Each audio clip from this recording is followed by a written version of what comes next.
Hana mến chào cô bác, anh chị và các bạn. Bánh tôm đậu xanh ăn kèm với bánh cuốn, bánh ướt rất là ngon.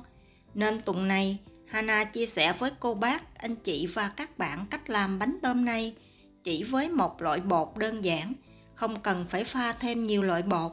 Dụng cụ chiên bánh Hana sử dụng là cái vá múc canh. Bánh sau khi chiên xong, giòn xốp để nguội không bị cứng. Nếu cô bác, anh chị và các bạn thích, xin mời vào bếp làm cùng với Hana nhé. Trước tiên, mình sẽ chuẩn bị phần đậu xanh trước.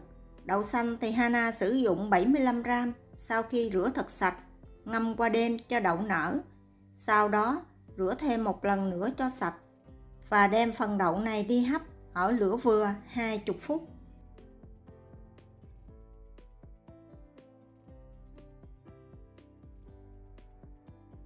Sau 20 phút, đậu xanh bây giờ đã mềm thì mình tắt bếp và cho đậu ra ngoài để cho thật nguội trước khi mình đi pha bột.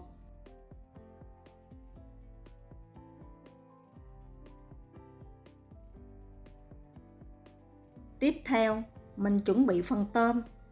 Tôm trước khi làm, cô bác, anh chị và các bạn nhớ bẻ gãy cái kim trên đầu, bỏ ra để một chút mình rửa không bị đâm vào tay chảy máu. Tùy theo cô bác, anh chị và các bạn muốn ăn tôm nhiều hay ít mà mình sử dụng lượng tôm. Vì Hana thích ăn vừa bánh đậu xanh không, vừa bánh có tôm, nên chuẩn bị khoảng 10 con tôm lớn. Nếu cô bác, anh chị và các bạn sử dụng tôm nhỏ, mình có thể để nguyên cả vỏ và rút bỏ chỉ đen bên trong.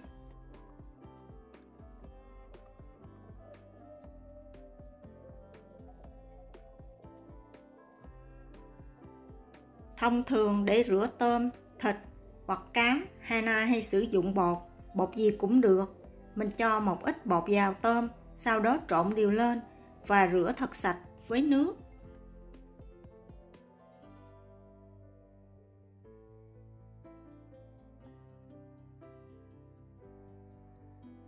Phần tôm lột vỏ thì mình để qua một bên. Phần vỏ và đầu tôm thì mình rửa sạch để ráo nước. Mình sẽ dùng đầu và vỏ tôm này nấu lấy nước để pha bột. Tôm sau khi lột vỏ, rửa thật sạch, dùng khăn giấy lau khô. Sau đó ướp vào tôm một ít bột nêm gà, một ít tiêu xay và bảo quản phần tôm này trong tủ lạnh trước khi làm.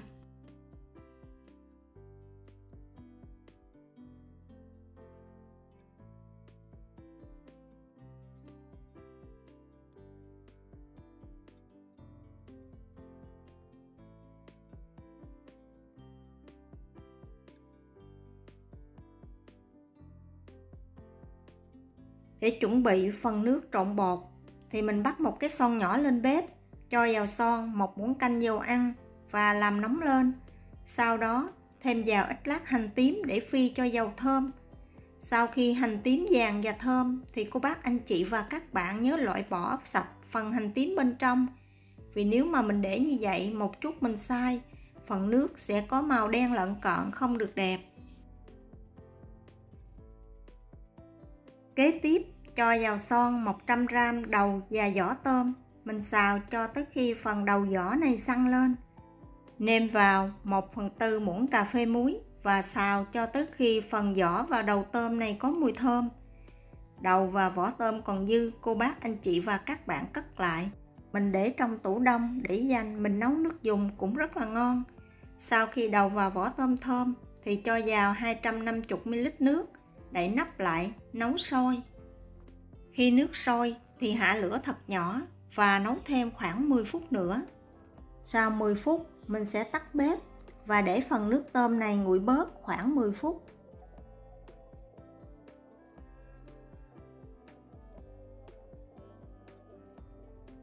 Sau 10 phút, cho hết phần nước, đầu và vỏ tôm vào cối, đem xay và mình sẽ lọc lấy nước.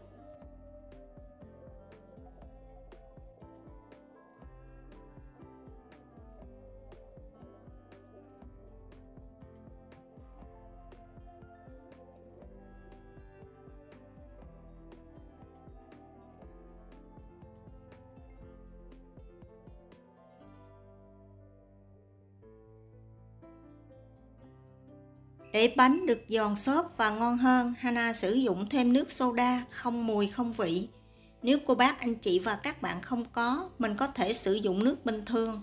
Nếu cô bác anh chị và các bạn sử dụng nước thường thì mình sẽ cho vào lúc nấu đầu tôm khoảng 400ml nước.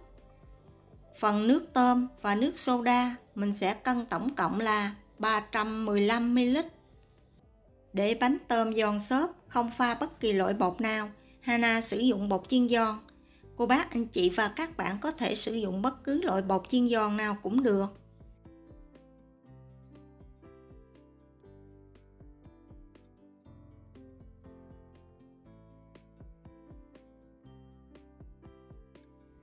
Mình sẽ rây 300g bột chiên giòn cho vào tô.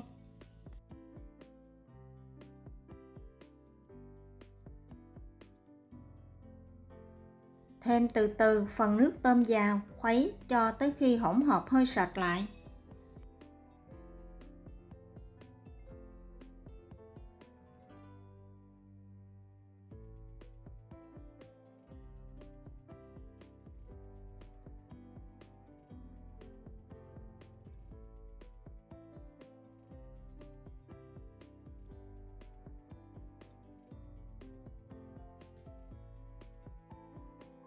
Để tạo thêm độ giòn xốp cho bánh, Hana sử dụng thêm 3 muỗng canh dầu ăn, cho vào tô bột khuấy đều lên.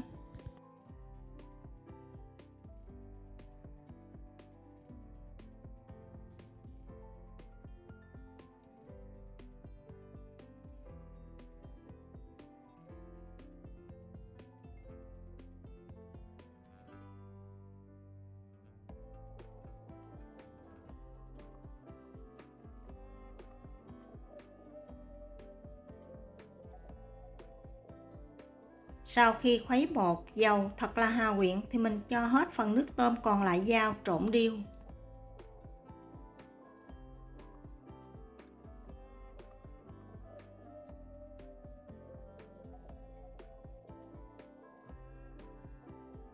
Bột đạt là sau khi khuấy xong, cô bác anh chị và các bạn có thể vẽ hình số 8 mà bột không bị đứt quãng. Tùy theo độ hút ẩm của bột mà cô bác anh chị và các bạn mình gia giảm lượng nước nha. Sau khi trộn bột xong, cho hết phần đậu xanh lúc nãy vào trộn đều lên, bọc kín lại. Mình sẽ để cho bột này ở trong tủ lạnh khoảng 1 tiếng cho bột nở. Mình để trong tủ lạnh như vậy giúp cho bánh giòn và xốp ngon hơn.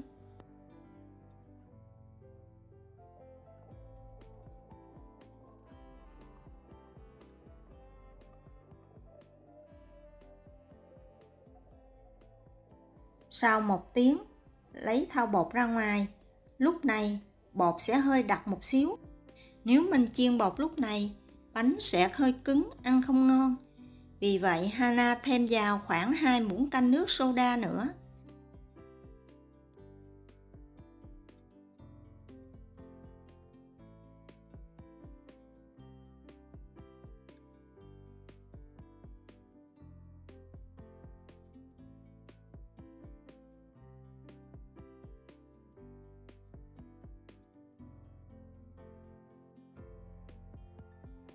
Phần bột sau khi trộn xong cũng giống như phần lúc nãy mình làm, là mình vẽ thử hình số 8, bột không bị ngắt quãng là bột đã đạt.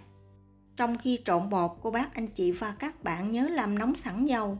Khi dầu đạt nhiệt độ khoảng 140 tới 150 độ C thì mình cho vá vào làm nóng 5 phút.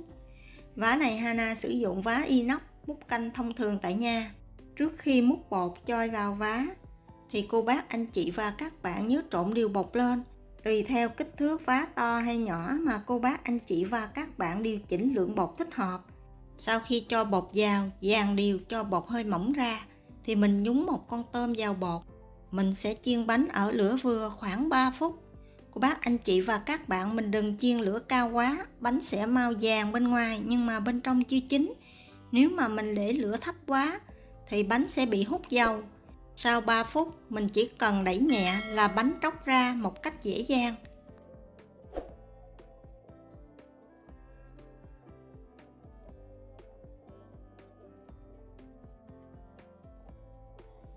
Mình cứ tiếp tục làm như vậy cho tới hết.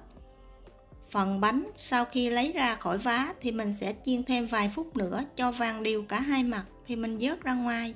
Để giúp bánh được giòn lâu thì cô bác anh chị và các bạn khi lấy bánh ra khỏi chảo dầu, mình đừng để bánh nằm, mình sẽ dựng đứng phần bánh này lên.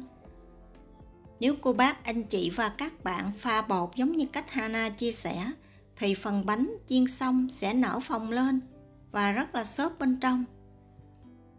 Và để lấy bánh ra khỏi vá một cách dễ dàng hơn thì Hana thấy mình nên sử dụng một cây dao nhỏ. Mình chỉ cần lách nhẹ là phần bánh đã tróc ra ngoài. Nếu cô bác anh chị và các bạn thích ăn giòn hơn thì mình múc thẳng bột và tôm cho vào chảo dầu, không cần phải tạo hình trên cái vá. Chiên trực tiếp bột trong chảo dầu, Hana thấy bánh rất là giòn, nhưng mà tạo hình không được đẹp bằng. Vậy là Hana vừa chia sẻ với cô bác anh chị và các bạn cách làm bánh tôm đậu xanh ăn kèm với bánh cuốn, bánh ướt chỉ với một loại bột. Hy vọng cô bác anh chị và các bạn thích cách làm này. Nếu thích nhớ đăng ký ủng hộ kênh của Hana nhé. Hana cảm ơn. Hana mến chúc cô bác anh chị và các bạn nhiều sức khỏe, nhiều niềm vui và luôn thành công trong cuộc sống.